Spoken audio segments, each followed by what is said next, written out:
What's going on, everybody, and welcome to another episode of TNC Reacts. This one is Venting Thursdays. It's a vent Reddit story section, and I ain't gonna lie, this one I had to click on. It says Millennials have the worst behaved kids, and yes, I am ready. I'm ready to check this out to see if we agree with it. So let's not waste no more time and get into it, alright? So, millennials have the worst behaved kids. I have been working in cultural institutions and museums for around 4 years now. Not as an educator, but I see a lot of families and kids. By far, millennials always have the most entitled and poorly behaved kids. Is this because of COVID, new parenting styles? Open to input. Edit. Wow, okay, a ton of input here. To be honest, wasn't thinking too much about the logistics when posting this. Was truly just venting during a work break, so here are some clarifications. And I ain't nothing to clarify. I really want to know what these people said because, truth be told, millennial kids suck. And it's because the parents don't whoop them no more. The discipline has changed. That's in my opinion. But let's see what she said. Or he, I don't know the gender. I'm just saying it. Defining millennial. I guess generations are super variable in specifics depending on which site you consult. However, I should have specified. I'm talking about parents who are aged 25 to 35. This would also include Gen Z parents, especially those who had kids younger. How do I know how old someone is? Generally, you can ballpark someone's age fairly accurately, especially if you work front of house in a customer service setting. So yes, the title should be much more specific than millennial parent. Okay, I can gather that. All right. Number two, and museums and other places with rules. I think that places, including museums, movie theaters, restaurants, etc., should remain child friendly. I have heard a lot of people in the comments saying that child free zones are increasing in popularity. Really, I didn't know that. Also, of course, the concept of kids are kids, but behavior in regards location, yeah, they left out too. In regards to location is important. Discipline and what might be appropriate for a kid will be very different on a playground in comparison to a museum art gallery. I see a lot less discipline happening in these areas where it is required, leading to other guests vocalizing about having a negative experience due to kids. Now, it just kids are kids is trash because at the end of the day, when they go to school, they know, hey, they got rules to follow. They have to behave a certain way. It's really just based on the authority figure that's in front of them. Depends on how they act, and that's just the bottom line. Now, number three, how do you know that this generation is bad? You only have a 4 year sample size. Man, 4 years you can graduate high school and you can figure out who's going to be trash as an adult in those 4 years. Shut up. Completely true. See, they don't fall for that. And I appreciate this input. However, I was a child once, and a lot of behaviors that are considered okay in certain public spaces when with younger kids now or displays a more lax parenting did not happen as commonly as it did when I was growing up. But this is certainly a very back in my day take. But any person that you look at that says back in my day, typically they were more behaved. They spoke to adults with respect. They didn't break stuff. They didn't touch things that weren't theirs. So many variables and so many things that show the differences between kids today versus back in the day.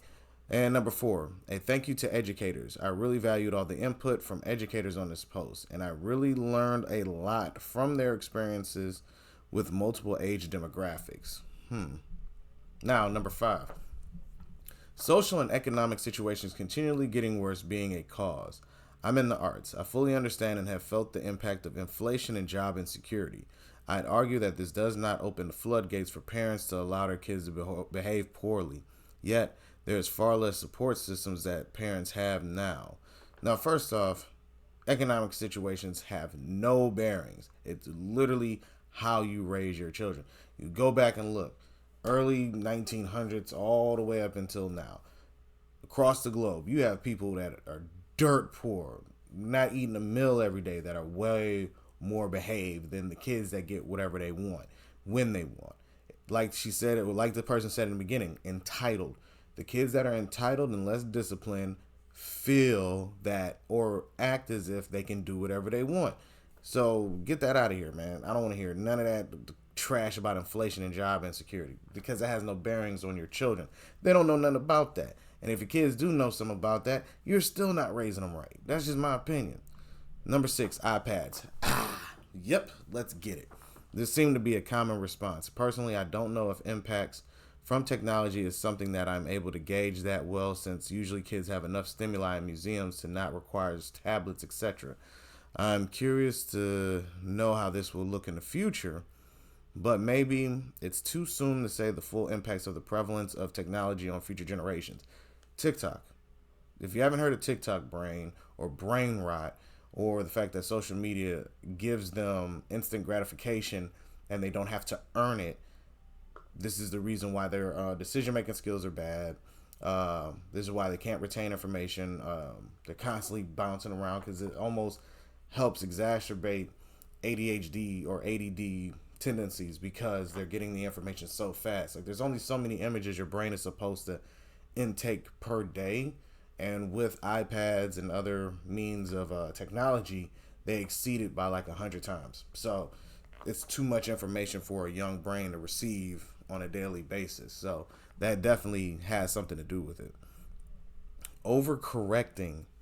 That's number 7. I think new parenting styles and those trying to correct the wrongs of previous generations could be a huge explanation. Okay.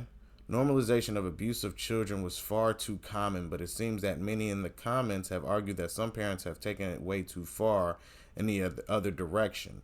I do fully agree that millennial parents are likely the most invested generation, which also makes me curious at why many seem so hesitant to discipline their kids. Literally, you just said it, overcorrecting. There's nothing wrong with popping a kid. You know what I mean? Hey, pow! What did I tell you? You deal with it right in that moment. If you catch it afterwards and, try to talk to them. But this gentle parenting where these kids are screaming and yelling, I hate you, man, come here. You know what I'm saying? You get that right then and there because it'll change that course, because then they'll remember, hey, I don't want, man, look, I only got whooped 5 times in my life. 5. That I can, one of them, I don't even remember because I was wilding out so bad. But everything was dealt with at that moment. So as soon as it was dealt with, I knew not to do that again because this is the recourse for it. I don't want that to happen again. It's not pleasant. So then number 8, to millennial parents. I loved hearing your experiences about raising your kids and how you feel like your peers have been doing. It seems like surprisingly a lot of millennial parents share this sentiment about their own generation.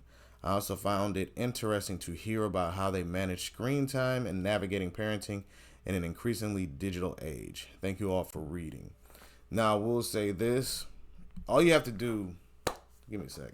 So, there's a few things that you can actually look at to kind of gauge what happened. One, participation trophies. To me, that remove some aspects of people needing to earn their right to what they were getting. You only had first, second, or third. That's it. Now all of a sudden they started bringing in participation trophies, and I was probably about 11 or 12 when they started doing this. And when they give it to you, if you were a true competitor, you didn't feel good about it. He was like, man, this is 5th place. You know what I mean? Like, why am I getting anything for 5th place? But it was a lot of parents that used to argue like, yeah, they should get it because they at least participated. So what? So what if you participated? It's not meant for you to always get something. You have to earn that victory. And I think that was the start of it. Then if you look at social media, Instagram, TikTok, all of these things, these people that are CEOs, the creators and all of that, they don't even let their kids on it. Or they police the time on it. And what they notice is, if you ever notice, drug dealers never get high on their own supply. So while they're letting your kids have all of these brain rot issues, the short attention spans that they're helping create by their metrics and algorithms, their kids are normal.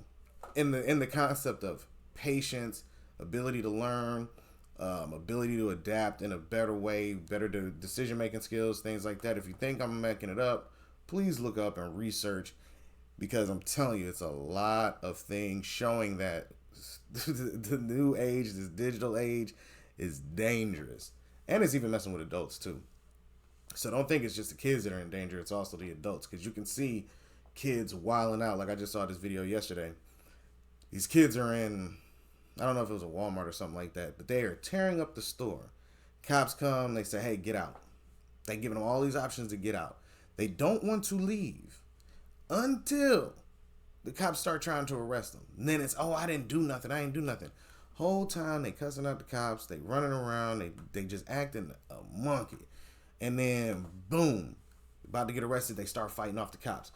Bro, you've done everything to get arrested. But now you're common sense, and now it's like, uh-oh, this is real. All of the games I've been playing are now about to bite me in my butt. So, yes, you know, a lot of these kids these days are worse off because their parents are too lax with the gentle parenting, not disciplining, not educating, all these different things. They expect the schools to do it, the educators, and that's where the problem comes in. But let me know what y'all think down in the comments section. Is the children of the millennials worse? Is it the Gen Z children? Whose fault is it that these kids are misbehaved? And let me know. Please like the video, share it, and be on the lookout for more videos. All right, everybody. Peace.